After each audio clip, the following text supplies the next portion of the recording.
Sometimes the most unexpected friendships are born from the deepest pain. In the vast wilderness of the American West, two lost souls were about to find each other in the most unlikely way. Jake Miller had been riding these canyon trails for over 20 years, but he'd never seen anything like this. A young mountain lion cub was following him, keeping its distance but never leaving his side. At first, Jake thought it was stalking him, waiting for the right moment to attack. But as the hours passed, he began to notice something different. In the cub's eyes, not hunger for prey, but desperation for help. The little cat was starving, alone and scared. When Jake finally understood what had happened to the cub's family, the truth broke his heart. What would you do if faced with such an impossible choice between safety and compassion? Before we jump back in, tell us where you're tuning in from. And if this story touches you, make sure you're subscribed, because tomorrow I've saved something extra special for you. The sun painted the canyon walls in shades of amber and rust as Jake Miller guided his horse, Thunder, along the familiar ridge trail. At 58, Jake moved with the practiced ease of a man who had spent more years in the saddle than most people spent behind a desk. His weathered hands, marked by decades of ranch work and desert sun, held the reins with gentle authority. The leather was worn smooth from years of use, much like everything else in Jake's carefully ordered life. The Double J Ranch stretched across 1,200 acres of some of the most beautiful and unforgiving land in southern Utah. Jake had inherited it from his father, who had received it from his father before him. 3 generations of Miller men had worked this land, raised cattle, and learned to read the subtle language of wind, weather, and wildlife that spoke to those patient enough to listen. This morning's ride was part of Jake's weekly routine: checking fence lines, counting cattle, and simply being present in the landscape that had shaped him. He pulled a small leather journal from his shirt pocket, its brown cover soft and pliable from years of handling. Every significant observation went into this journal: changes in animal behavior, weather patterns, the health of his herd. His father had kept similar notes, and his grandfather before him. It was more than record-keeping. It was a conversation. Across generations, a way of honoring the accumulated wisdom of those who had walked these trails before him. Thunder snorted and shook his head, ears pricking forward at something Jake couldn't yet see. The horse was 15 years old, a bay, gelding with intelligence in his dark eyes and an uncanny ability to sense things before his rider did. They had been partners for a decade, and Jake trusted the animal's instincts as much as his own. "What is it, boy?" Jake murmured, scanning the horizon. The canyon opened up before them, a vast amphitheater of red rock and sagebrush that had remained largely unchanged for thousands of years. It was the kind of country that made a man feel both significant and utterly small at the same time. Jake's cell phone had no signal out here, which was exactly how he preferred it. The modern world, with its constant demands and digital urgencies, felt like a foreign country to him. He had adapted when necessary. The ranch required computers for record-keeping and mobile phones for emergencies, but he had never learned to love the technology the way younger folk seemed to. Out here, with just his horse and the endless sky, he felt most like himself. The trail wound through a stand of pinyon pines, their needles releasing a resinous fragrance in the warming air. Jake paused to let Thunder drink from a small stream that bubbled up from underground springs. The water was cold and clear, tasting of minerals and mountain snow. He filled his canteen and took a long drink himself, grateful for the simple pleasure of clean water and shade. His thoughts drifted, as they often did on these solitary rides, to his late wife, Carol. She had been gone 4 years now, claimed by cancer that had moved through her body with ruthless efficiency, despite the best efforts of doctors in Salt Lake City. The grief had settled into something more manageable now, less like a knife wound and more like an old ache that flared up during weather changes. Still, he missed their conversations, missed her laughter, missed the way she could read his moods. and know exactly when to offer comfort or simply give him space. Carol had understood his need for these solitary rides. She had been raised on a ranch herself in Wyoming and knew that some men process the world better in silence and solitude. She never made him feel guilty for spending hours away from the house, checking on cattle that were probably fine or riding fence lines that had been secure the day before. She understood that these rides were as much about his soul as they were about ranch management. Their daughter, Sarah, lived in Denver now with her own family.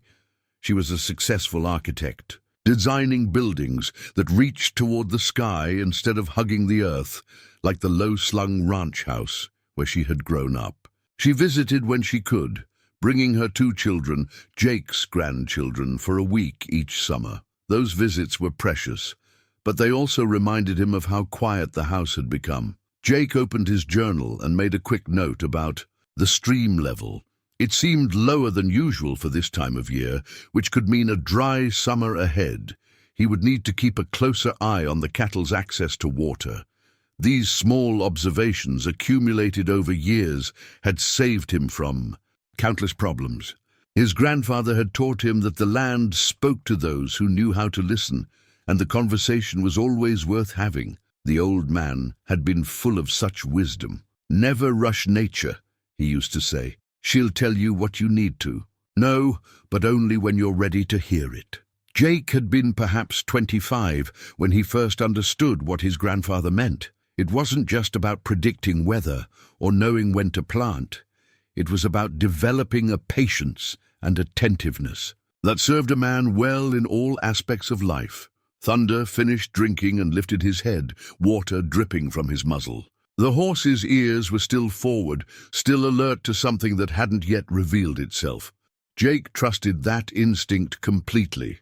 In his experience, animals knew things that humans missed, picking up on subtle changes in scent or sound that escaped human senses. The ranch employed 2 full-time hands, Miguel Santos, who had been with the outfit for 15 years, and his nephew Carlos, who was learning the trade. Both men were skilled and trustworthy, which allowed Jake the freedom to take these long rides without worrying about daily operations. Miguel, in particular, had become more of a partner than an employee, offering insights and suggestions that Jake valued highly. But today was Jake's day off, if such a thing truly existed for a rancher. Miguel was handling the morning chores, and Carlos was repairing a section of fence in the north pasture. Jake had left before dawn, as was his custom, carrying only his journal, his canteen, and the simple pleasure of being alone with his thoughts and his horse. The country opened up again as they climbed higher, revealing a vista that never failed to take Jake's breath away. Mesas rose like ancient temples in the distance, their flat tops crowned with clouds that cast moving shadows across the valley floor. This was the landscape that had shaped 3 generations of his family, teaching them patience, resilience, and respect for forces greater than themselves. Jake pulled out his journal again and began to write, documenting not just the practical observations of a rancher, but something of what he felt in this moment. "The land endures," he wrote in his careful handwriting. "We are temporary caretakers, here for a brief time to tend and protect what will outlast us all." It was the kind of sentiment that might have embarrassed him if anyone else had read it. But the journal was private, a place where he could be honest about the deeper meanings he found in his daily work. As they moved higher up the trail, Jake found himself thinking about legacy. What would happen to the ranch when he was gone? Sarah had made it clear that she wouldn't be returning to run it. Her life was in the city now, her children growing up with concrete and traffic instead of sagebrush and silence. The thought didn't sadden him exactly. He wanted her to follow her own path. But it did raise questions about the future of something that had been built with love and sustained with sacrifice across 3 generations. Perhaps Miguel would be interested in buying the operation, or maybe they could work out some kind of partnership arrangement. The man certainly knew the land as well as Jake did, and his family had put down roots in the community. It was something to consider, though not something that required immediate decision. Jake was healthy and planned to work for many more years. Thunders, steady hoofbeats created a rhythm that was almost meditative, and Jake found his mind settling into the peaceful alertness that these rides always brought him. This was where he felt most connected to the long line of men who had worked this land before him, most aware of his place in the larger story of human presence in this magnificent and challenging landscape. It was Thunder who sensed it first. The horse's ears snapped forward like radar dishes, and his muscles tensed beneath Jake. They had crested a small rise where the trail split, one path leading down into Willow Creek Canyon, the other continuing along the ridge toward the old line shack. Jake was reaching for his journal to note the condition of a weathered trail marker when Thunder suddenly stopped, refusing to move forward despite Jake's gentle urging. "Easy, boy," Jake murmured, his hand moving instinctively to pat the horse's neck. In 20 years of riding this country, he had learned to trust Thunder's instincts completely. The horse had warned him of rattlesnakes coiled in shade, loose rocks that could cause a dangerous fall, and once, memorably, a black bear with cubs foraging in a berry patch just around a blind curve. Jake scanned the landscape ahead, his experienced eyes moving methodically across the terrain. The morning sun had climbed higher, burning off the last wisps of mist from the canyon below. Everything appeared normal. The familiar arrangement of red rock formations, the scattered pinyon pines, the carpet of sagebrush stretching toward distant mesas. Then he saw it, a flicker of movement among the rocks, perhaps 50 yards ahead. At first, Jake thought it might be a deer or elk, but the movement was wrong. Too low to the ground, too fluid. His hand moved unconsciously to the rifle secured in its scabbard along Thunder's flank. In this country, a man learned to be prepared for anything. The movement came again, and this time Jake's breath caught in his throat. A young mountain lion emerged from behind a boulder, its tawny coat catching the sunlight. The animal was small, clearly a cub, probably no more than 4 or 5 months old. It stood motionless for a moment, watching them with large amber eyes, then took several hesitant steps forward. Jake's first instinct was pure alarm. Mountain lions, even young ones, were not to be taken lightly. He had encountered adult cats twice in his years on the ranch, and both times had ended with him and Thunder retreating while the big cats watched from rocky perches above. A mother with cubs was particularly dangerous, and Jake's eyes immediately began searching the surrounding rocks for signs of an adult cat, but something was wrong with this picture. The cub's movements were unsteady, almost hesitant. Instead of the confident grace Jake associated with mountain lions, this young animal moved with what looked like exhaustion. Its head hung low, and even from a distance, Jake could see that its ribs were showing beneath its coat. "Where's your mama, little one?" Jake whispered, more to himself than to the cub. Mountain lion mothers were notoriously protective of their young, rarely allowing them to wander far from supervision. The fact that this cub was alone and clearly struggling set off alarm bells in Jake's mind. Thunder snorted and took a step backward, but his ears remained forward, focused on the cub rather than scanning for additional threats. The horses' behavior was strange too, alert but not panicked, as if he sensed that this particular predator posed no immediate danger. The cub took another few steps toward them, and Jake felt a chill run down his spine. This wasn't normal behavior. Mountain lions were naturally secretive animals, avoiding human contact whenever possible. For a cub to approach them so openly suggested either extreme desperation or something seriously wrong. Jake slowly reached for his binoculars, moving carefully to avoid startling either Thunder or the cub. Through the magnified lenses, the animal's condition became heartbreakingly clear. The cub was severely underweight, its coat dull and matted.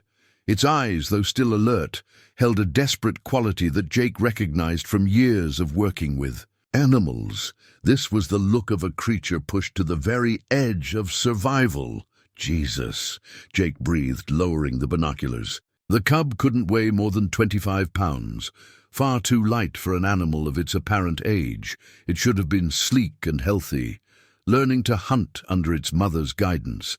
Instead, it looked like it hadn't eaten properly in days, possibly weeks. The implications hit Jake like a physical blow. Something had happened to the mother. Mountain lion cubs stayed with their mothers for up to 2 years, learning the complex skills necessary for survival in harsh country. Without that guidance and protection, this young animal was essentially a death sentence waiting to happen. Jake's mind raced through the possibilities. Disease, accident, illegal hunting. Any number of things could have claimed the mother's life. What mattered now was that her cub was alone and starving in country that showed no mercy to the weak or unprepared. The cub took another step forward, and Jake noticed something that made his heart clench. The animal was looking directly at him, not with the wariness typical of wild creatures, but with something that looked almost like hope. It was as if the cub understood that Jake represented its only chance for survival. Thunder shifted beneath him, and Jake made a decision that went against 40 years of accumulated wisdom about dealing with wild predators. Instead of retreating or trying to scare the cub away, he dismounted slowly, keeping his movements deliberate and non-threatening. "Easy, boy," he said, addressing both Thunder and himself. The horse stood steady, though Jake could feel the animal's nervous energy through the reins. "Let's see what we're dealing with here." Jake took a step toward the cub, then another. The young mountain lion didn't flee. Instead, it sat down heavily, as if the effort of remaining upright was becoming too much. Up close, its condition was even more alarming. Jake could count every rib beneath its fur, and its eyes had the slightly sunken look of severe dehydration. "Lord help me," Jake whispered, pulling his journal from his pocket with shaking hands. He needed to document this, to record what he was seeing, but even as he opened the worn leather cover, he knew that no amount of careful notes could capture the emotional impact of this moment. The cub made a sound, not quite a meow, not quite a growl, but something plaintive and desperate that cut through Jake's defenses like a knife. It was the sound of an animal at the absolute end of its resources, appealing to the only source of help it could find. Jake had dealt with orphaned and injured animals before. Ranch life brought him into contact with creatures in distress regularly. Calves separated from their mothers, deer hit by vehicles, birds with broken wings. But this was different. This was a predator, an animal that would grow into something capable of killing livestock and potentially threatening human safety. Every rational part of his mind told him to back away, to let nature take its course, to remember the potential danger this animal represented. But looking into those amber eyes, seeing the desperate hope reflected there, Jake felt something shift inside him. This wasn't just about wildlife management or ranch safety. This was about a young creature facing death through no fault of its own, reaching out for help in the only way it knew how. The cub made the sound again, softer this time, and took a hesitant step toward Jake. It was close enough now that he could have reached out and touched it, though he was far too experienced to attempt such a thing. Instead, he knelt slowly, bringing himself closer to the animal's level. "I don't know what I'm supposed to do here, little one," Jake said quietly.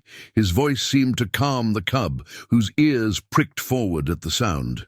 "This isn't exactly covered in the rancher's handbook." Jake found himself thinking of Carol, wondering what she would have done in this situation.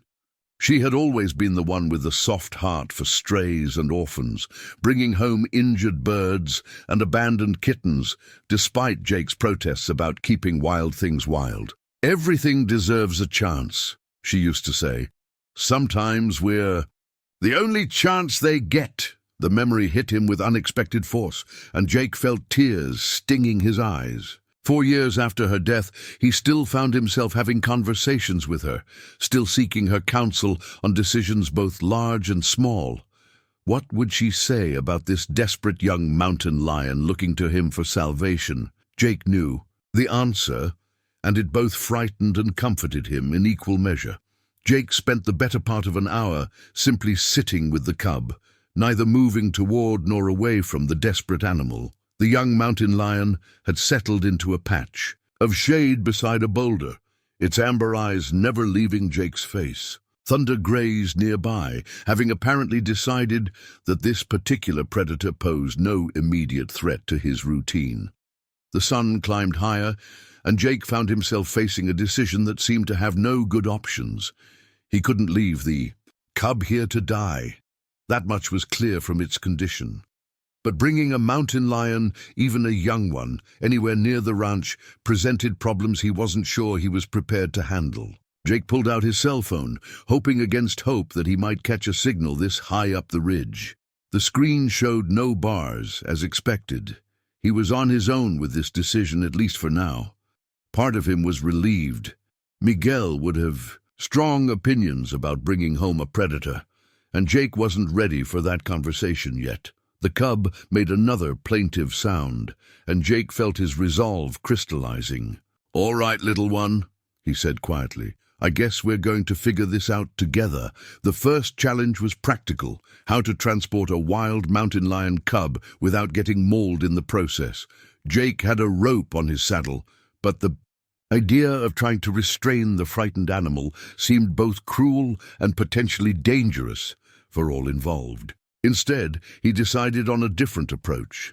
Moving slowly, Jake walked back to Thunder and retrieved a canvas tarp from his saddlebags, something he carried for emergencies, though he had never imagined an emergency quite like this one. He spread the tarp on the ground between himself and the cub, then sat down at one edge, making himself as non-threatening as possible. "I know this is scary," Jake said, his voice low and soothing, "but you're going to have to trust me if we're going to help you." The cub watched him warily but didn't retreat. Jake reached into his lunch pack and pulled out a piece of jerky, not ideal food for a young mountain lion, but protein nonetheless. He tore off a small piece and tossed it gently toward the cub. The animal's reaction was immediate and heartbreaking. It pounced on the morsel with desperate hunger, devouring it in seconds before looking back at Jake with unmistakable hope. Jake tore off another piece, this time placing it closer to the tarp. The cub hesitated only briefly before approaching and taking the food. Gradually, piece by piece, Jake coaxed the cub onto the tarp.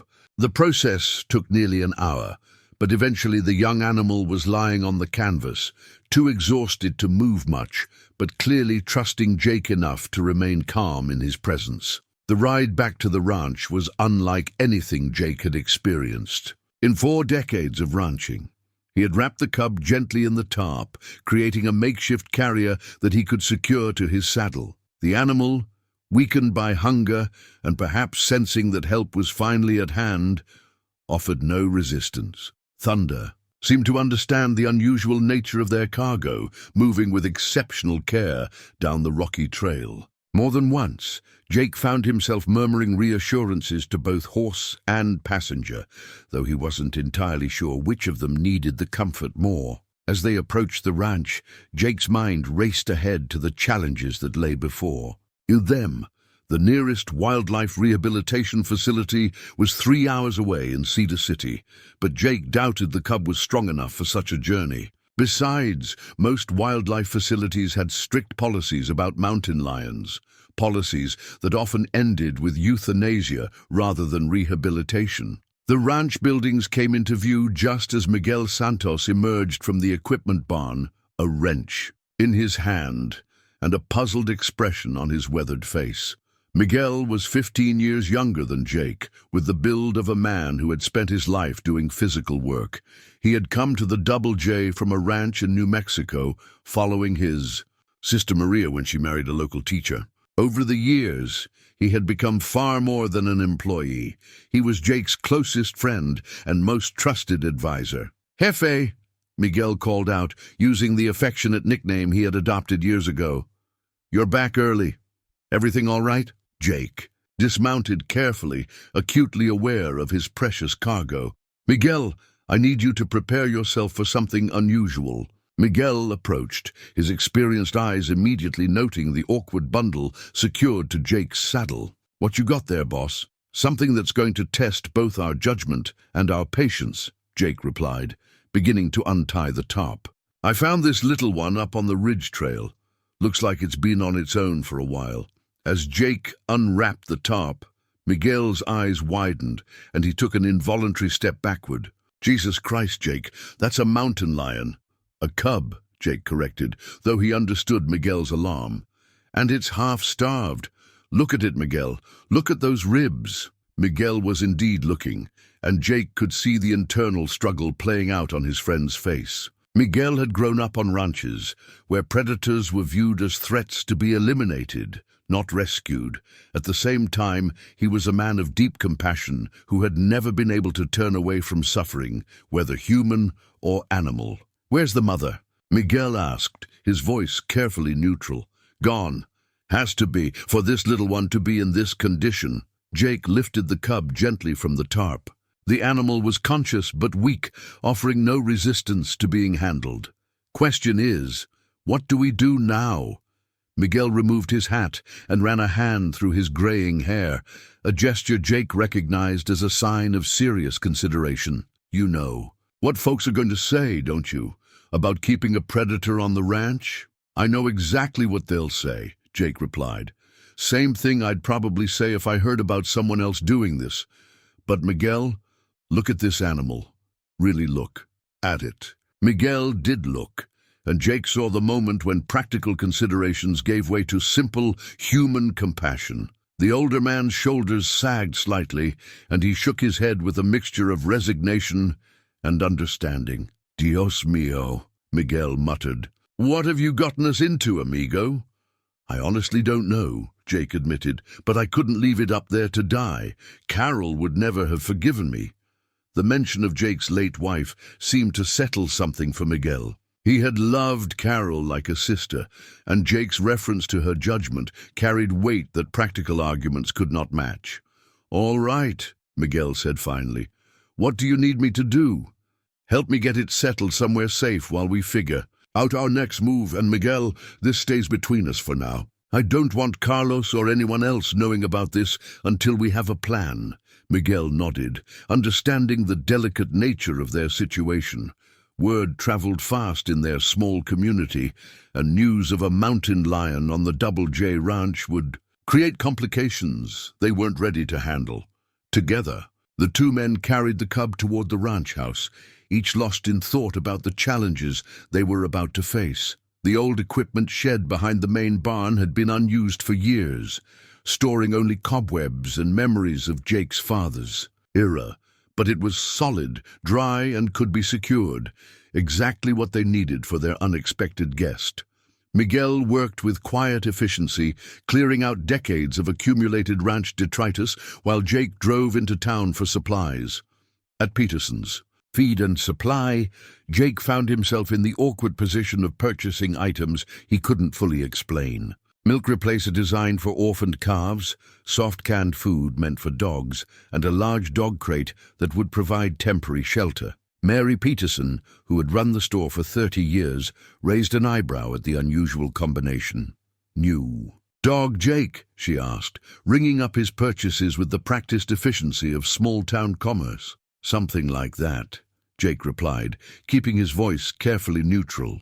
"Just helping out a friend with an animal in need." Mary's expression suggested she sensed there was more to the story, but she was wise enough not to press. In ranch country, people learned to mind their own business, especially when it came to questions that might not have comfortable answers. Back at the ranch, Jake found that Miguel had transformed the shed into something resembling a makeshift wildlife rehabilitation center.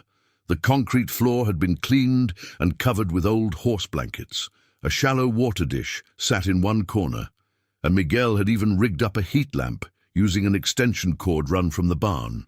"Pretty fancy accommodations for a predator," Miguel observed, as they settled the cub into its new quarters. The young mountain lion immediately curled up under the heat lamp, its body finally beginning to relax for the first time since Jake had found it. "It's temporary," Jake said, though even as he spoke the words, he wondered if that was true. "Just until we figure out what comes next." Miguel gave him a look that suggested he wasn't entirely convinced of the temporary nature of their arrangement. "You know, my grandmother used to tell stories about people who raised wild animals. Never ended well, according to her." "This is different," Jake protested, though he wasn't entirely sure how. "This is about survival, not trying to make a pet out of something wild." They spent the next hour observing the cub and discussing immediate care needs. Jake's experience raising calves and caring for sick livestock provided some guidance, but mountain lions had specific nutritional requirements that neither man fully understood. Jake made a mental note to call Dr. Sarah Whitman, the veterinarian, who served their area. Sarah was young but knowledgeable, and more importantly, she was discreet. As evening approached, Carlos Santos, Miguel's nephew, returned from his fence repair work. At 22, Carlos had the enthusiasm of youth tempered by genuine respect for the land and the animals that lived on it. He was also, unfortunately, inclined to share interesting news with his friends in town. "Carlos," Miguel said as his nephew approached the shed. "We need to talk." Jake watched the young man's face as Miguel explained the situation. Carlos's eyes widened progressively as the story unfolded, and by the end, he was staring at the shed as if it contained a ticking bomb. "Tío Miguel," Carlos said, reverting to Spanish in his excitement. "Estás loco? A mountain lion. Here." "Carlos," Jake interrupted gently, "I need you to understand something. This animal is not a threat right now. It's barely alive. But if word gets out about this, there will be people who want to make decisions about its future that might not be in anyone's best interest." Carlos looked back and forth between the two older men, clearly struggling with the implications. "But Jake, what if it gets bigger? What if it decides it likes cattle better than whatever you're feeding it?" "Those are fair questions," Jake acknowledged. "Questions we're going to have to answer as we go. But right now, our only concern is keeping it alive." Miguel placed a firm hand on his nephew's shoulder. "This stays between us, mijo. No talking. To your friends, no posting pictures on that Instagram thing. This is family business now." Carlos nodded slowly, though Jake could see the young man's mind racing with questions and concerns. "What about the sheriff? Don't we have to report something like this?" Jake had been dreading that particular question.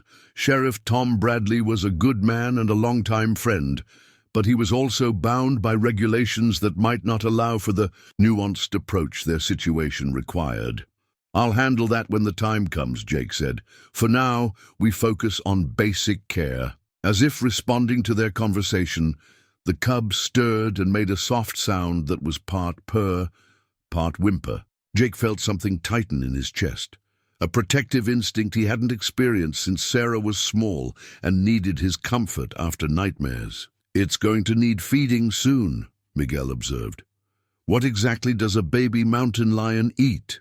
Jake had been researching that question during his drive back from town, using his phone to access information that would have been unimaginable when he was starting out in ranching. "Milk replacer for now, mixed with some soft protein. Dr. Whitman will know more." The evening routine took on a surreal quality as they prepared the cub's first meal. Jake mixed the milk replacer according to package directions, while Miguel held the animal, both men moving with the careful attention usually reserved for newborn calves. The cub was weak, but alert enough to nurse from a bottle, its tiny paws kneading against Jake's forearm as it fed. "Look at that," Miguel said softly. "It's just a baby." Jake felt tears prick his eyes as he watched the desperate hunger with which the cub consumed its first real meal in days. This was what Carol would have seen immediately, not the predator it might become, but the vulnerable infant it was right. Now, after feeding, the cub settled back under the heat lamp with what could only be described as contentment. Its breathing was steadier, and some of the desperate edge had left its amber eyes. For the first time since Jake had found it, the animal looked like it might actually survive. "Jefe," Miguel said, as they prepared to leave the shed for the night, "I have to ask, what's the end game here? We can't keep a mountain lion indefinitely." Jake looked back at the sleeping cub, so small and fragile under the yellow glow of the heat lamp. I don't know, Miguel. I honest to God don't know. But tonight, it's alive and warm and fed. Tomorrow we'll figure out tomorrow. As they walked back toward the house, Miguel's wife Maria called from the porch to announce that dinner was ready. She had been cooking for the ranch crew for over a decade, treating Jake like the brother she had never had. Tonight, her voice carried the warm invitation of family, a reminder of the human connections that made the isolation of ranch life bearable. But as Jake washed his hands at the kitchen sink, he found himself thinking not of the evening's conversation or Maria's excellent cooking, but of a small mountain lion sleeping peacefully in a converted shed, trusting completely in the goodness of humans who were far from certain they deserved such trust. Dr. Sarah Whitman arrived at the Double J Ranch 3 days later, her veterinary truck raising dust clouds in the early morning light. Jake had called her with a carefully vague request for help with an unusual animal care situation, and to her credit, she had asked no questions beyond scheduling the visit. Sarah was 34, a Colorado State graduate who had chosen rural practice over the more lucrative opportunities available in larger cities. She possessed the kind of practical intelligence that Jake respected, combined with a genuine love for animals that reminded him of Carol. Over the years, she had earned his trust through her work with his cattle and horses, never rushing to judgment or offering simple solutions to complex problems. "All right, Jake," she said, as she pulled on her examination gloves. "Show me what we're dealing with." The cub had grown noticeably stronger in the 3 days since its rescue.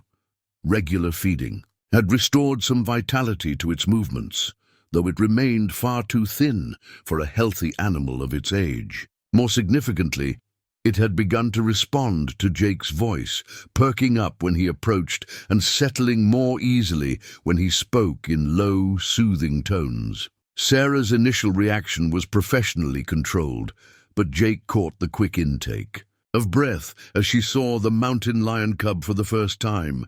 "Jake Miller," she said quietly, "what have you gotten yourself into?" "Something that probably violates half a dozen state regulations," Jake admitted, "but I couldn't leave it to die." Sarah conducted her examination with the thorough competence Jake had come to expect from her. The cub, perhaps sensing the veterinarian's gentle nature, remained calm throughout the process. When she finally sat back on her heels, her expression was thoughtful rather than alarmed. "Physically, it's in better shape than I expected, given the circumstances you described," she said. "Malnourished, obviously, but no signs of disease or serious injury. Age-wise, I'd guess 4 to 5 months. Old enough to have been learning to hunt with its mother, but still completely dependent on her for survival." "What are its chances?" Jake asked, though part of him dreaded the answer. "With proper care." "Good. Mountain lion cubs are remarkably resilient when they're not fighting starvation." Sarah paused, removing her gloves with deliberate care. "But Jake, you understand the legal implications of what you're doing here?" Jake nodded slowly. "I've been researching that. Fish and Wildlife doesn't exactly have a protocol for temporary care of orphaned mountain lions by private citizens." "No, they don't, and there's a reason for that." Sarah's voice carried no judgment, only concern. "Mountain lions aren't dogs, Jake. They don't domesticate. Even hand-raised animals retain their predatory instincts, and they grow into apex predators capable of taking down prey much larger than themselves." "I know that," Jake said quietly. "I'm not trying to make a pet out of it. I'm just trying to keep it alive until we can figure out a better solution." Sarah was quiet for a long moment, watching the cub as it played with a piece of rope Miguel had provided for enrichment. "There are facilities, wildlife sanctuaries, that specialize in big cats. Most are in other states, but they exist. The problem is transportation and acceptance policies. Many won't take animals that have had extensive human contact. So what you're telling me is that the act of saving its life might have made it impossible to place somewhere appropriate for its long-term care." "It's possible, yes." Sarah met his eyes directly. "Jake, I have to ask, what's your long-term plan here? Because figuring it out as we go isn't sustainable when you're dealing with a predator that's going to weigh 150 pounds in 2 years. Jake looked at the cub, which had settled down for a nap in the afternoon sunlight streaming through the shed's single window. In sleep it looked utterly peaceful, innocent of the complications its presence was creating. "I don't have a long-term plan," he admitted. "Every rational part of me knows this is unsustainable. But Sarah, I keep thinking about what Carol would have done.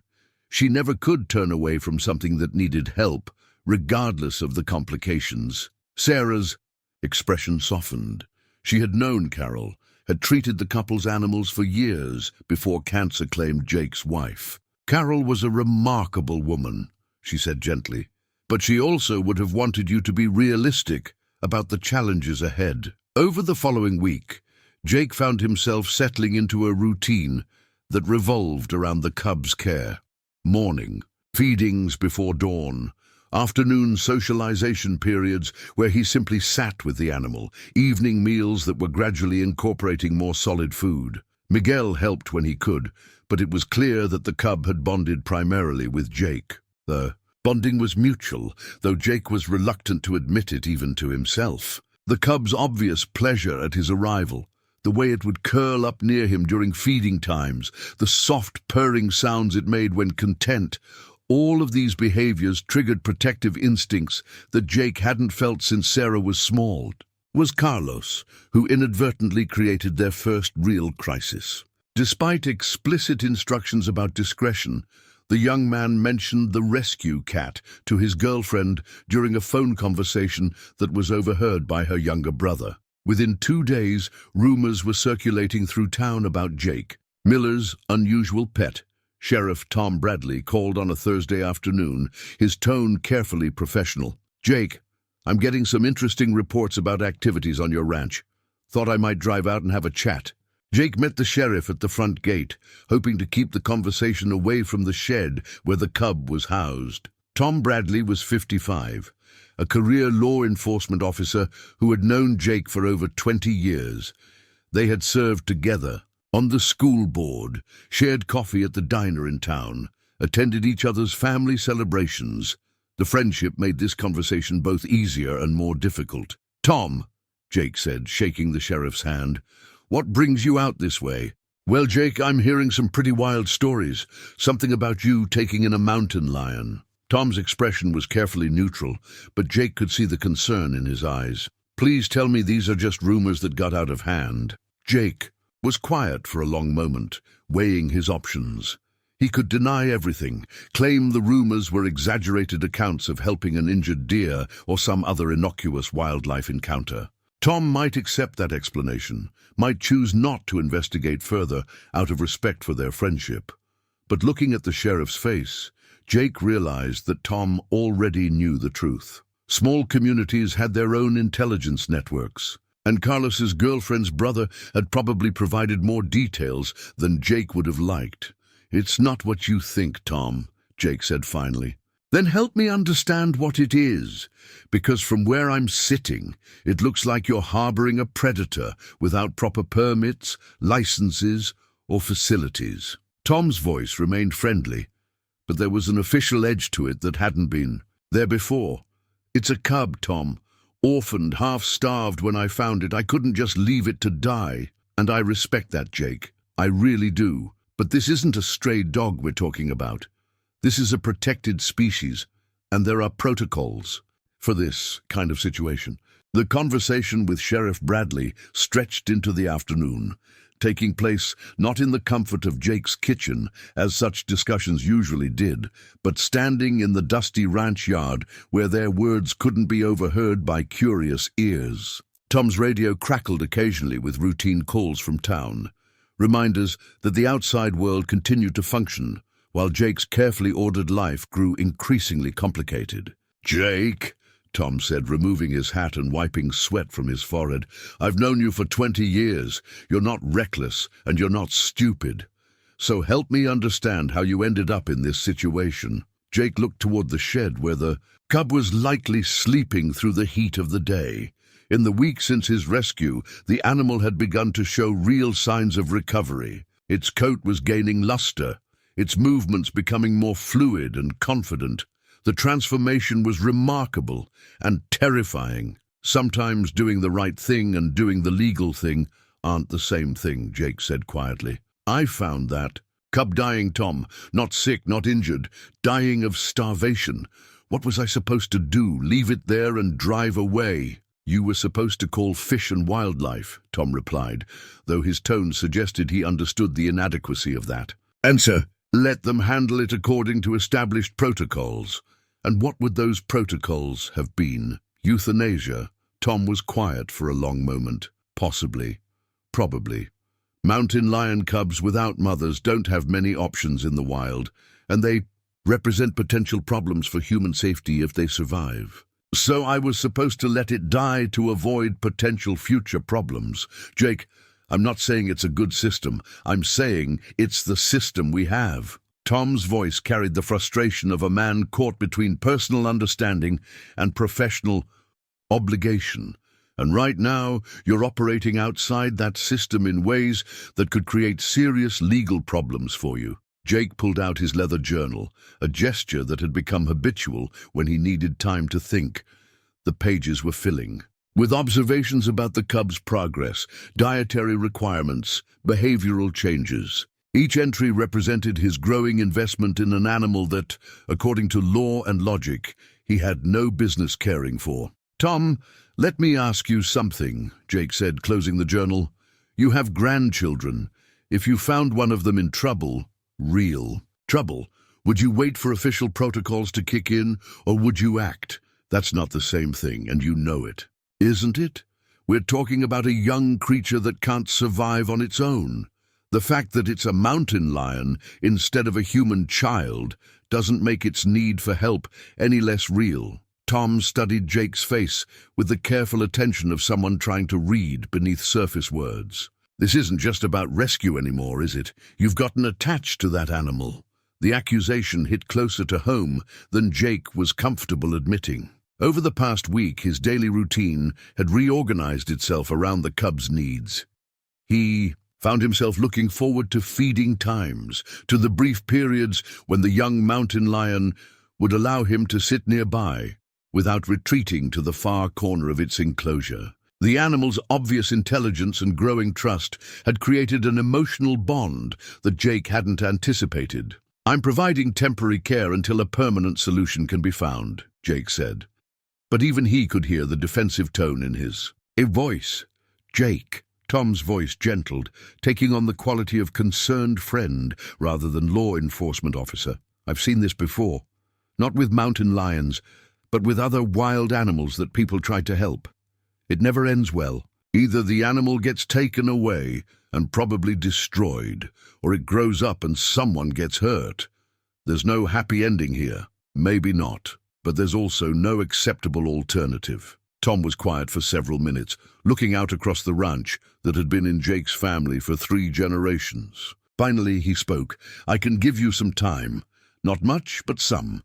Fish and Wildlife is going to hear about this eventually, probably sooner rather than later. When they do, they'll want to inspect your facilities and evaluate the animal. If they determine it's healthy enough for relocation, that might be your best-case scenario. And if they determine it's too habituated to humans for relocation, Tom's silence was answer enough. That evening, Jake sat in the shed with the cub for longer than usual, watching as the young animal played with increasing confidence and energy. Its recovery had been remarkable, a testament to the resilience of youth and the healing power of consistent care. But Tom's warnings echoed in Jake's mind, mixing with his own growing doubts about the wisdom of what he was doing. Miguel found him there as the last light faded from the western sky. Brooding isn't going to solve anything, Jefe. I keep thinking about what Carol would do, Jake said without looking up. She always seemed to know the right thing, even in impossible situations. Carol would tell you that loving something sometimes means letting it go, Miguel replied gently. Even when letting go breaks your heart. Jake knew his friend was right, but knowing and accepting were different things entirely. The cub had begun to respond to its name, Phoenix, which Jake had started using without quite realizing. When the informal designation became permanent, it would come when called, at least within the confines of its enclosure. It showed obvious pleasure in Jake's company and distress when he was absent for extended periods. Miguel, what if we're wrong about all this? What if there's a way to give it a good life without putting anyone in danger? Miguel sat down beside him, his presence a comfort born of years of shared challenges and mutual respect. Maybe there is, amigo, but you're not going to find that way by keeping it in a shed behind your barn. This animal needs more than you can provide, and deep down, you know that. Phoenix approached them cautiously, drawn by the sound of familiar voices. The cub had grown noticeably in the past week, its movements more coordinated and powerful. Jake could see hints of the formidable predator it would become, but in moments like this, all he saw was a young animal that trusted him completely. Dr. Whitman called this afternoon, Miguel continued. She's been researching facilities that might be able to take Phoenix. There's a sanctuary in Colorado that specializes in big cats. They have experience with hand-raised animals, and they're willing to evaluate Phoenix for possible placement. But they want to see current medical records, behavioral assessments, and documentation of human contact levels. Jake felt something twist in his chest. Intellectually, he knew that placement in a proper facility would be the best outcome for Phoenix. The cub would have adequate space, appropriate diet, and professional care from people who understood its needs better than he ever could. But emotionally, the thought of losing this unexpected connection felt like losing a piece of himself. When? Jake asked quietly. They can send someone next week, if we give them the go-ahead. Phoenix settled down near Jake's feet, the warm weight of its body a reminder of how much had changed in such a short time. The cub's amber eyes reflected the last light from the shed's single bulb, holding an intelligence and awareness that made Jake's decision even more difficult. Set it up, Jake said finally, his voice rougher than he intended. Let's see what they have to say. The wildlife sanctuary evaluator arrived on a Tuesday morning that started like any other. Dr. Rebecca Martinez was a woman in her 40s with the quiet confidence of someone who had spent years working with dangerous animals. She carried herself with the kind of professional competence that Jake immediately respected, though her presence meant the beginning of the end of his time with Phoenix. Jake had spent the previous evening with the cub, trying to memorize the small details he had come to treasure. The way Phoenix would tilt his head when listening to unfamiliar sounds, the soft rumbling purr he made when content, the graceful way he moved despite his still developing coordination. The young mountain lion had grown significantly in the 3 weeks since his rescue, his coat now lustrous and his movements increasingly confident. Dr. Martinez conducted her evaluation with methodical thoroughness, taking photographs, measurements, and extensive notes on Phoenix's behavior and physical condition. Jake watched from outside the enclosure as she interacted with the cub, noting how Phoenix responded to her presence with curiosity rather than fear. He's remarkably well socialized, Dr. Martinez observed, as Phoenix cautiously approached her. Extended hand, no signs of stress or aggression. You've done excellent work with his rehabilitation. Jake felt a mixture of pride and sorrow at her words. Will your facility be able to take him? Based on what I'm seeing, yes. He's healthy, alert, and while he's comfortable with humans, he hasn't lost his essential wildness. With proper management, he should adapt well to sanctuary life. As they spoke, Carlos Santos came running across the ranch yard, his face flushed with excitement and alarm. Jake, Miguel needs you at the north pasture right away. Something's wrong with the cattle. Jake's immediate instinct was to respond to the emergency, but he hesitated, reluctant to leave during Phoenix's evaluation. Dr. Martinez waved him away. Go handle your ranch business. I'll continue my assessment and we can discuss placement details when you return. The ride to the north pasture revealed a scene that Jake had never encountered in 40 years of ranching. 15 head of cattle were clustered together in the center of the field, clearly agitated and stressed. Miguel stood near his truck, studying the tree line with binoculars. "What's the situation?" Jake asked as he dismounted. "Something spooked them early this morning," Miguel replied, handing over the binoculars. "Carlos found them like this when he came to check the water levels. Look at the fence line near those cottonwoods." Jake focused the binoculars and felt his blood run cold. The fence wire had been torn apart, not cut or damaged by weather, but ripped as if by something with tremendous strength. More disturbing were the large paw prints, clearly visible in the soft earth near the damaged section. "Mountain lion," Jake said quietly. "A big one," Miguel confirmed. "Probably a mature female based on the size of those tracks." Jake's mind raced through the implications.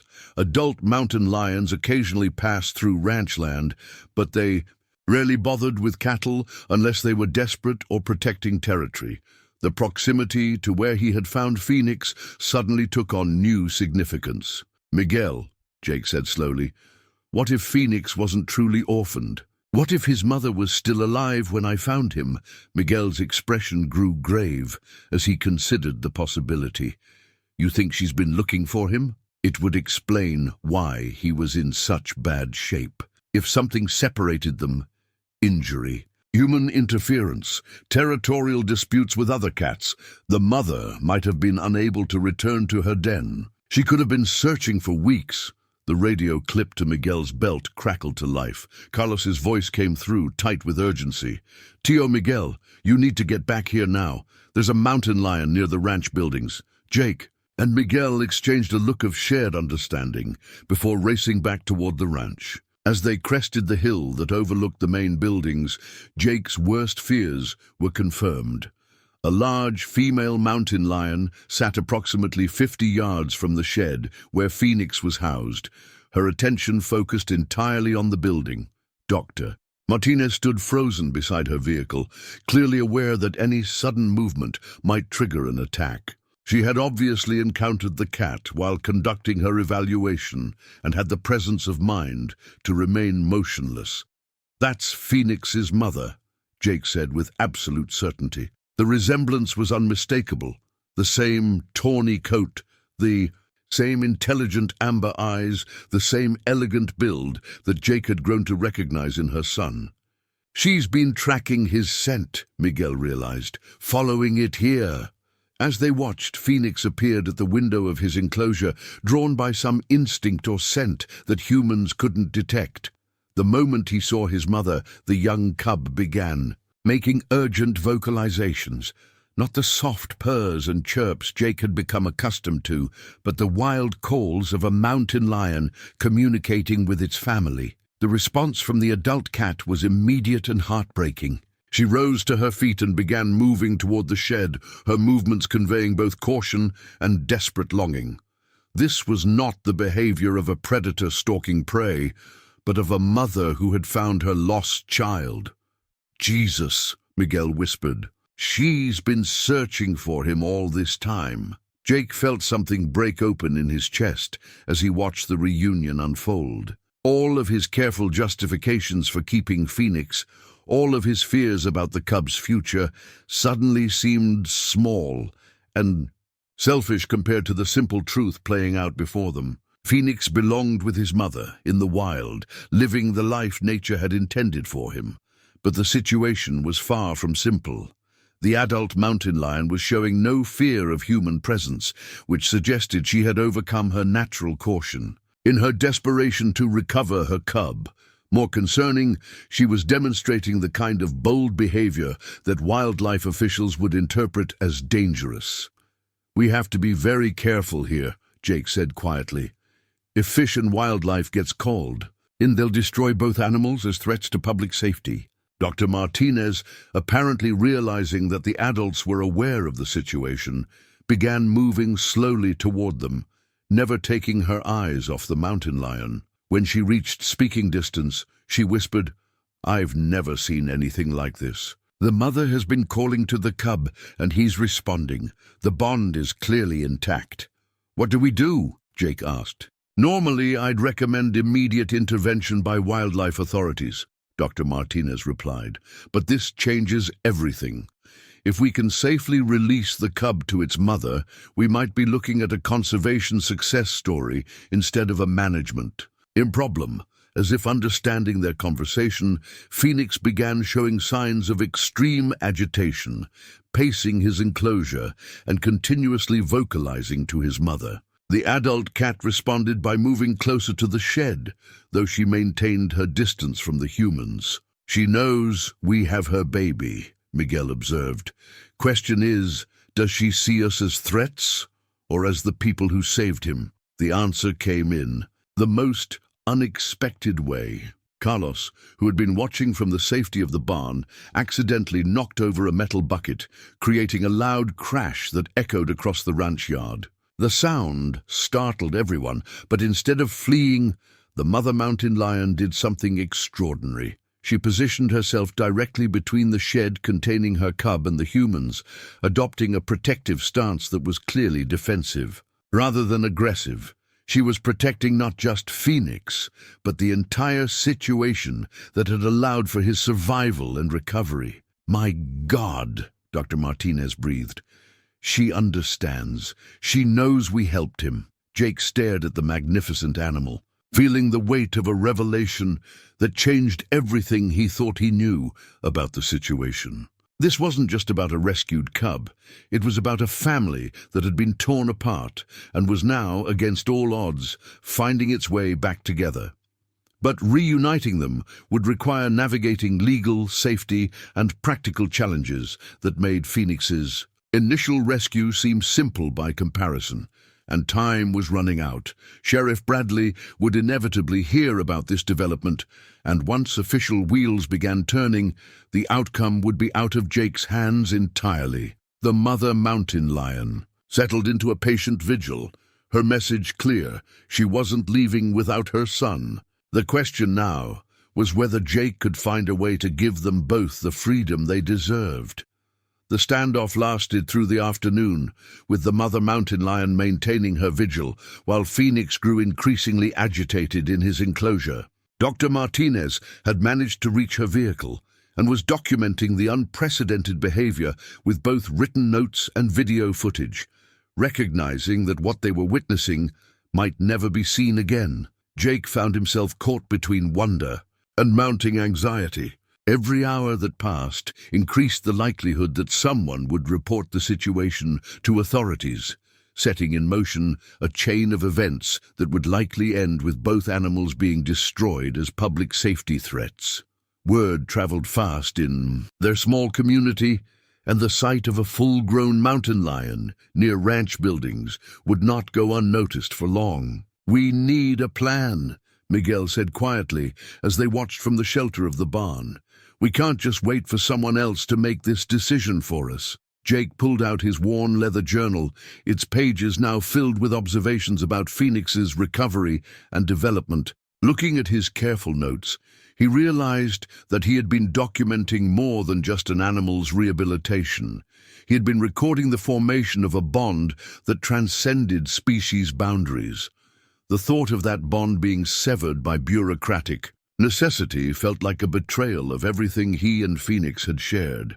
"Dr. Martinez," Jake called softly, "in your professional opinion, what are the chances of a successful reunion?" The wildlife expert considered the question carefully before responding. "Under normal circumstances, I'd say good. The mother clearly recognizes her offspring, and Phoenix is responding to her calls. The critical factor is whether he still retains enough wild instincts to survive in natural conditions after weeks of human care.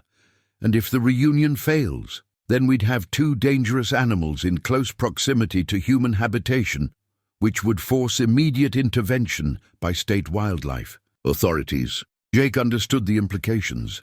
Success meant Phoenix would return to his natural life with his mother. Failure would likely mean death sentences for both animals. The weight of that responsibility was almost overwhelming. Carlos approached from the house, his face grim. "Jake, my girlfriend just called. Her little brother has been posting about the mountain lions on social media. Says he's got video from this morning." Jake felt his stomach drop. Social media moved at light speed, and sensational content like mountain lion footage would spread rapidly through their community and beyond. They might have hours before the situation spiraled completely out of their control. "How much time do you think we have?" Miguel asked, clearly thinking along the same lines. "Not much," Jake replied. "Tom Bradley will get calls, fish and wildlife will get involved, and then our options disappear." Dr. Martinez had been listening to their conversation while keeping one eye on the mountain lions. "If we're going to attempt a reunion, it needs to happen soon. The mother is showing signs of stress, and prolonged separation could affect her." Willingness to accept Phoenix back into her care, Jake made his decision with the clarity that came from knowing there was really no choice at all. "What do we need to do?" "First, we need to ensure our own safety," Dr. Martinez said. "Adult mountain lions are incredibly dangerous, even when their intentions aren't aggressive. Second, we need to create conditions that give Phoenix the best chance of successfully transitioning back to wild behavior." The next hour was spent in careful preparation. Miguel cleared the area around the shed of anything that might pose obstacles or dangers during the reunion. Carlos was stationed at the house with instructions to call for help if the situation turned dangerous. Dr. Martinez positioned herself with clear escape routes and communication equipment. Jake found himself alone with Phoenix for what might be the last time. The young mountain lion had grown so much since that first desperate day on the ridge trail. His coat was lustrous, his movements graceful and powerful, his eyes bright with intelligence and health. But beneath the physical transformation, Jake could see the wildness that had never truly been tamed, only temporarily suppressed by circumstances. "You were never really mine, were you?" Jake said quietly, watching as Phoenix paced restlessly near the window facing his mother. "I was just keeping you safe until she could come back." Phoenix turned at the sound of his voice, amber eyes meeting Jake's, with an expression that seemed almost understanding. For a moment, the young mountain lion approached and rubbed against the enclosure's wall near where Jake stood, a gesture of affection that brought tears to the older man's eyes. "I'm going to miss you," Jake whispered. "More than I probably should." The actual reunion required careful orchestration. Dr. Martinez had researched protocols for similar situations, though she admitted that most wildlife agencies preferred to avoid such scenarios entirely. The key was to minimize human involvement, while ensuring that both animals had clear escape routes if things went wrong. Jake opened Phoenix's enclosure with hands that trembled slightly, whether from fear or emotion he couldn't say. The young mountain lion immediately moved toward the opening, but paused at the threshold, looking back at Jake with what seemed like gratitude or goodbye. "Go on," Jake said softly. "She's waiting for you." Phoenix stepped cautiously into the open air, his movements revealing the instinctive wariness that had been developing beneath his comfortable domesticity. The mother mountain lion rose to her feet as her son emerged, her body language showing excitement tempered by caution. The first contact between mother and son was tentative, mutual sniffing and soft vocalizations that carried across the ranch yard like a conversation in a language humans could recognize but not translate. Then, as if some invisible barrier dissolved, Phoenix rushed to his mother, and she began the grooming behaviors that Jake had read about but never witnessed. "Incredible," Dr. Martinez breathed, recording everything with professional fascination. "The bond is completely intact. It's as if they were never separated." Jake watched the reunion with emotions he couldn't untangle. Joy at seeing Phoenix restored to his natural family, sorrow at losing the companion who had brought unexpected meaning to his quiet life, and a deep satisfaction at knowing he had made the right choice despite its personal cost.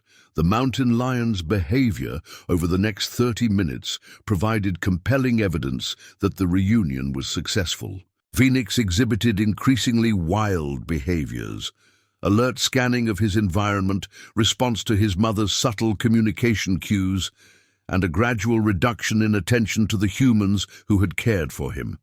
It was as if his weeks of human contact were being overwritten by the stronger pull of his genetic heritage.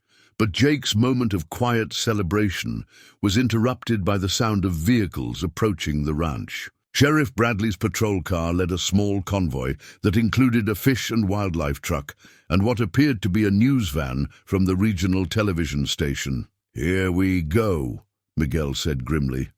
"Decision time just got made for us." Jake felt a surge of protective anger as he realized that Phoenix and his mother were about to become subjects of official intervention rather than witnesses to a conservation miracle. The young mountain lion, who had shown such trust in human kindness, would now face the institutional machinery that typically viewed predators as problems to be managed rather than individuals deserving of consideration. Dr. Martinez moved quickly to intercept the approaching officials, her professional credentials providing her with authority that Jake lacked. "Dr. Martinez, wildlife biologist," she announced, extending her hand to the fish and wildlife officer. "I've been documenting this situation for the past several hours, and I have some significant observations to share." Jake could hear fragments of the conversation, words like unprecedented behavior, conservation opportunity, and public safety assessment. But his attention remained focused on Phoenix and his mother, who had detected the arrival of additional humans and were showing signs of stress. The mother mountain lion had positioned herself protectively near her son, both animals now fully alert to the changed dynamics around them. Phoenix, caught between his weeks of human socialization and his instinctive response to his mother's wariness, seemed confused and conflicted. "They need to leave," Jake said to Miguel. "All this activity is going to undo everything we've accomplished." But even as he spoke, Jake realized that the decision was no longer his to make. Official protocols were now in effect, and the fate of both mountain lions would be determined by regulations and procedures that had no room for the emotional bonds that had brought them to this moment. Sheriff Bradley approached, his expression mixing official duty with personal regret. "Jake, I'm sorry it's come to this, but we've got reports of aggressive mountain lion behavior, public safety concerns, and media attention. My hands are tied." Jake looked one last time at Phoenix, memorizing. The sight of the young mountain lion pressed close to his mother's side. In that moment, he made a decision that would determine not just the animal's fate, but his own peace of mind for years to come. "Tom," Jake said quietly, "give me 5 minutes. 5 minutes to show you something that might change how this whole situation gets handled." The sheriff hesitated, clearly torn between friendship and duty. "Jake, I don't know if I can—" "5 minutes, Tom, for Carol's memory and for the chance to do something right in a world that doesn't often give us that opportunity." Sheriff Bradley looked at the mountain lions, then at Jake's face, and finally nodded. 5 minutes. But if anything goes wrong, this ends immediately." Jake walked slowly toward the mountain lions, his movements deliberate and calm, despite the weight of multiple sets of eyes watching his every step. Phoenix and his mother had retreated slightly at the arrival of the officials, but they hadn't fled, a fact that Jake hoped would prove significant to the assembled observers. "Jake, what are you doing?" Sheriff Bradley called out, his voice tight with concern. "Showing you the truth," Jake replied without turning around. "About trust, about bonds, and about what's really at stake here." As Jake approached, Phoenix lifted his head, and their eyes met across 20 feet of ranch yard. The young mountain lion's amber gaze held recognition, familiarity, and something that looked remarkably like affection. Without any sign of fear or aggression, Phoenix rose and began walking toward Jake. The reaction from the watching officials was immediate and alarmed. "Sir, step back!" the fish and wildlife officer shouted. "Do not approach the animal!" But Jake continued forward, extending his hand as he had done dozens of times over the past month during feeding sessions. Phoenix approached without hesitation, rubbing his head against Jake's palm in a gesture of greeting that was both wild and deeply personal. "My God," Dr. Martinez whispered, her voice carrying clearly in the stillness. The level of trust is extraordinary. The mother mountain lion watched this interaction with what appeared to be calm acceptance rather than protective aggression. She seemed to understand that Jake posed no threat to her son, indeed that he was responsible for Phoenix's healthy condition and safe return to her care. Jake knelt slowly, bringing himself to Phoenix's level. The young mountain lion settled beside him, close enough that Jake could feel the warmth of his body and hear the soft, rumbling purr that indicated contentment. For these few moments, with officials and cameras watching, Jake demonstrated the profound bond that had developed. Between human and wild animal, "This is what you're planning to destroy," Jake said, his voice carrying across the yard to the assembled group. "Not a dangerous predator. Not a threat to public safety, but a relationship built on mutual respect and care." The Fish and Wildlife Officer, a serious-looking woman in her 30s, approached cautiously. "Mr. Miller, I understand your attachment to this animal, but regulations exist for good reasons. Mountain lions cannot be kept as pets regardless of the circumstances of their rescue." "I'm not asking to keep him as a pet," Jake replied, his hand still resting on Phoenix's flank. "Look around you. Do you see an animal that's being held captive?" Indeed, both Phoenix and his mother were free to leave at any time. They remained near the shed, not because they were trapped, but because this had become a place of safety and reunion rather than confinement. Dr. Martinez stepped forward, her professional expertise lending weight to her words. "Officer, what we're witnessing here is unprecedented in my experience. This cub has maintained his wild instincts while developing trust with his human caretaker. The mother has accepted the human involvement in her offspring's rescue. This isn't a case of dangerous habituation. It's an example of successful rehabilitation." "Dr. Martinez," the officer replied, "I respect your experience, but these animals are now showing reduced fear of humans, which by definition makes them potential public safety risks." Jake felt Phoenix tense slightly at the stern voices and rising tension. The young mountain lion was picking up on the stress of the situation, caught between his trust in Jake and his instinctive response to his mother's growing wariness. "Phoenix," Jake said softly, using the name he had given the cub during their weeks together, "it's time for you to go home." As if understanding the words, Phoenix looked toward his mother, then back at Jake. The young mountain lion made a soft sound, part purr, part questioning call that seemed to ask for clarification about what was expected of him. Jake stood slowly, not wanting to startle either mountain lion with sudden movements. "Your mother's been looking for you. She's found you now. You don't need me anymore." Phoenix approached his mother, who had been watching the entire interaction with remarkable calm. She nuzzled her son briefly, then looked directly at Jake with an expression that seemed almost like acknowledgement or gratitude.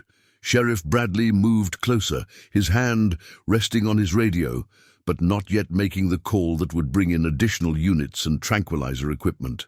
"Jake, whatever you're trying to prove here, you've made your point, but we still have to follow protocol."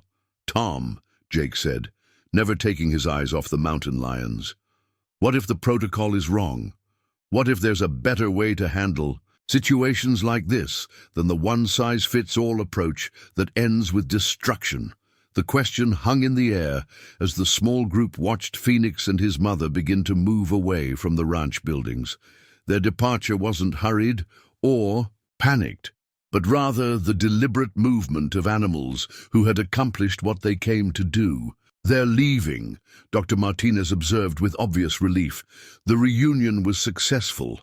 The mother is leading her cub back to their natural territory." Jake felt his heart breaking and healing simultaneously as he watched Phoenix follow his mother toward the tree line.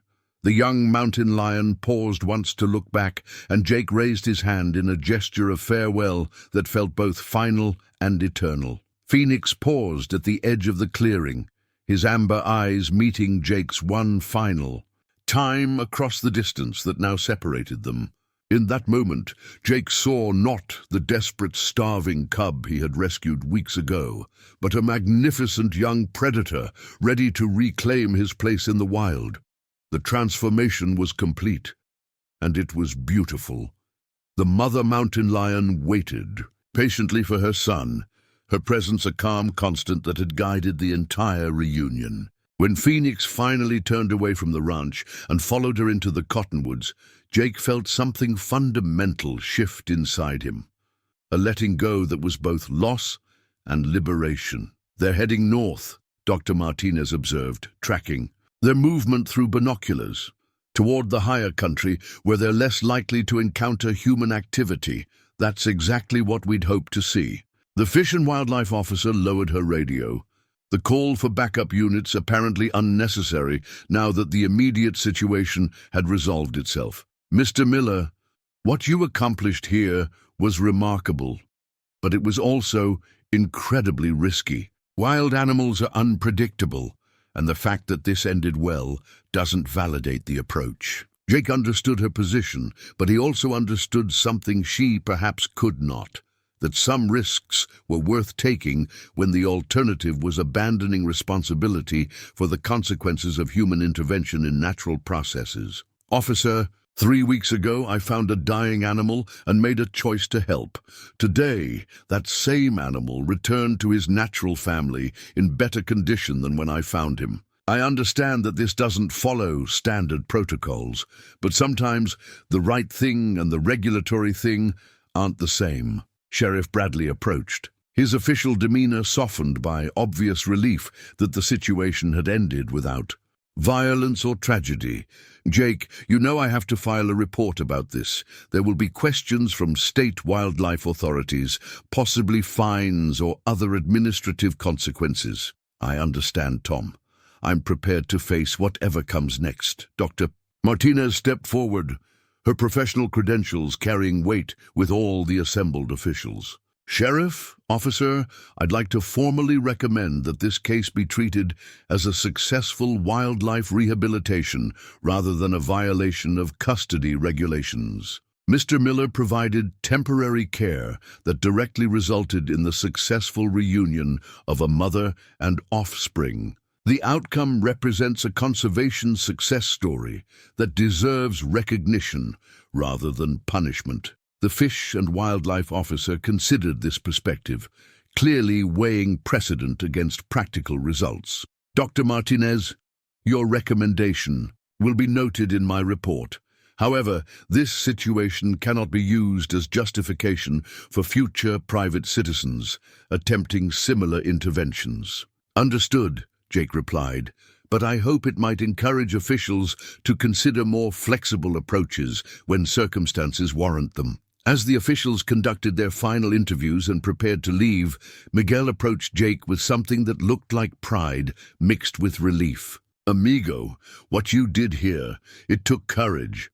Not everyone would have risked so much for an animal that could never really belong to them." Jake looked toward the tree line where Phoenix and his mother had disappeared, feeling the absence of the young mountain lion like a physical ache. "He was never mine to keep, Miguel. I was just providing temporary care until his real family could reclaim him. But the bond you formed, that was real.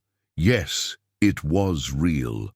And that's exactly why letting him go was the right thing to do."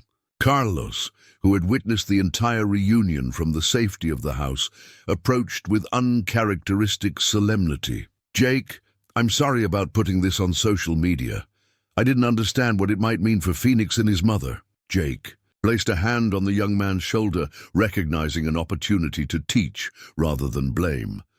"Carlos, what happened here today should remind all of us that our actions have consequences we might not anticipate. Sometimes those consequences affect not just ourselves, but innocent creatures who depend on our wisdom and compassion." As the sun began to set behind the western mesas, painting the canyon walls in familiar shades of amber and rust, Jake found himself alone in the shed where Phoenix had spent his weeks of recovery. The space felt empty now, marked by the absence of the small life that had brought such unexpected meaning to Jake's carefully ordered existence. He pulled out his leather journal and began to write, documenting not just the facts of what had occurred, but the emotional journey that had transformed him from a lonely widower into someone capable of profound love and necessary sacrifice. "Today, I learned that love sometimes means letting go," he wrote in his careful handwriting. "Phoenix returned to his mother and his natural life, where he belongs. I will miss him more than words can express, but I am grateful for the time we shared and for the reminder that unexpected connections can heal hearts we thought were permanently broken." Jake closed the journal and walked out into the gathering darkness, where thunder waited patiently to carry him home. The horse nuzzled his shoulder gently, as if understanding that his rider needed comfort after an emotionally difficult day. As they rode back toward the house, Jake heard a sound that made his heart race, the distant call of a mountain lion echoing across the canyon. It might have been Phoenix or his mother or some other cat entirely. But to Jake, it sounded like a song of gratitude, a wild voice saying goodbye and thank you across the vast landscape they both loved. The sound faded into the night, but the memory of it and of everything that had led to this moment would remain with Jake for the rest of his life. 6 months later, Jake Miller guided Thunder along the same ridge trail where he had first encountered Phoenix.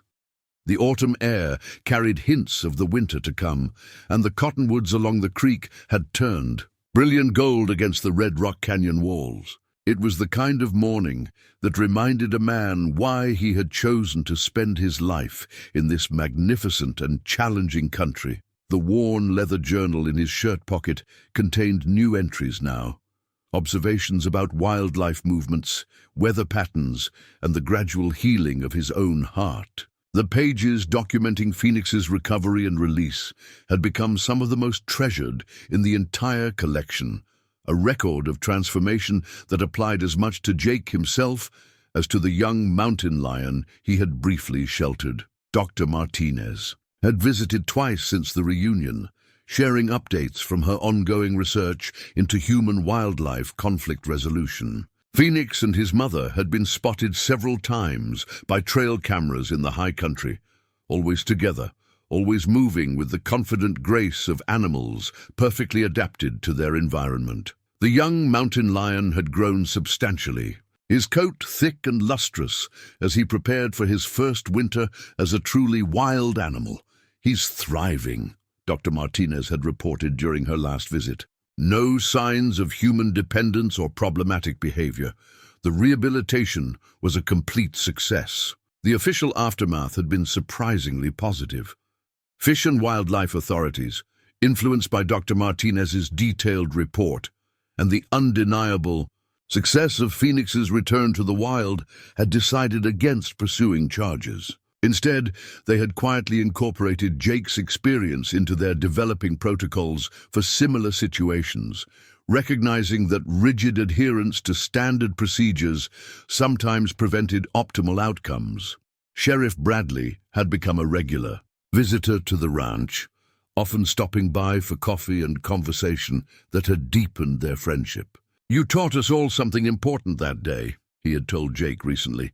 "Sometimes the right thing to do isn't found in any manual or regulation. Sometimes it requires the kind of judgment that comes from understanding rather than authority." Miguel had taken to calling Jake El Hombre del León, the Lion Man, with a mixture of affection and respect that spoke to how the experience had changed their working relationship. The older man's willingness to risk everything for a suffering animal had elevated him in Miguel's eyes, from boss to something approaching a mentor in matters of the heart as well as ranch management. Carlos had learned his own lessons from the experience, becoming more thoughtful about the consequences of his actions and more appreciative of the complex relationships between humans and the natural world. His girlfriend's brother, whose social media posts had nearly created disaster, had since become one of the most vocal advocates for wildlife conservation in their small community. The empty shed behind the barn had been converted into a workshop, where Jake had taken up woodworking, crafting furniture and small sculptures with the same patience and attention to detail he had once devoted to Phoenix's care. The work occupied his hands while allowing his mind to wander, often to memories of amber eyes and soft, purring sounds that had brought such unexpected joy to his quiet life. Sarah had visited from Denver with her children shortly after Phoenix's release, drawn by the remarkable story her father had shared over the phone. She had listened with growing amazement as Jake described the weeks of care, the mother's return, and the difficult decision to let Phoenix return to his wild family. "Dad," she had said as they sat on the porch watching her children play in the ranch yard, "you've changed. There's something different about you since Mom died, but this brought back something I thought was gone forever." Jake understood what she meant. The experience with Phoenix had awakened parts of himself that grief had temporarily buried. His capacity for deep connection, his willingness to take emotional risks, his faith in the possibility of healing and renewal. Carol would have loved Phoenix, would have seen immediately what Jake had taken time to recognize, that love could exist without possession, that care could transcend species, and that the greatest gift sometimes came disguised as the most challenging. Responsibilities. The ranch continued its rhythms of seasonal work and daily maintenance, but Jake found himself more attuned to the wildlife that shared the land. He had installed motion-activated cameras at several locations, not for security, but for the simple pleasure of observing the secret lives of animals who moved through his property. Deer, elk, coyotes, and occasionally bears appeared in the footage, reminders of the rich ecosystem that existed beyond human awareness. On this particular morning, as Jake paused to let Thunder drink from the familiar stream, he noticed fresh tracks in the soft earth beside the water. Large paw prints, clearly feline, pressed into the mud where some creature had come to drink during the night.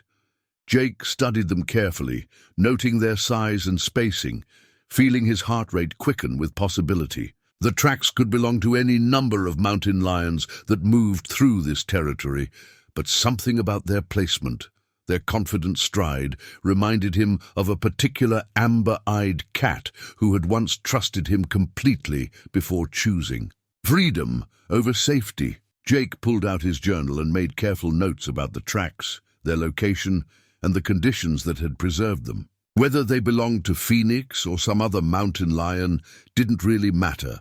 What mattered was that they represented the continuation of wildlife in a landscape increasingly dominated by human activity. As Thunder finished drinking, and they prepared to continue their ride, Jake heard it, a distant call echoing across the canyon.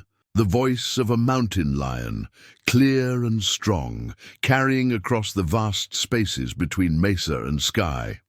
It might have been territorial communication, or mating calls, or simply the expression of pure wildness that needed no human interpretation. But, to Jake, it sounded like gratitude, like remembrance, like the voice of a young animal who had learned that humans could be sources of help rather than harm, and who carried that knowledge into a wildlife that was richer for the brief connection they had shared. Jake smiled and touched the brim of his hat in salute to the unseen caller, before guiding Thunder up the trail toward home. The bond he had formed with Phoenix lived on, not in possession or proximity, but in the knowledge that love expressed through sacrifice could create connections that transcended the boundaries between species and lasted far beyond the brief time they were able to share the same space. The canyon held its secrets, but it also held its gifts, and Jake Miller rode through its ancient beauty with a heart that had been broken, healed, and made larger by the experience of loving something. Enough to let it go.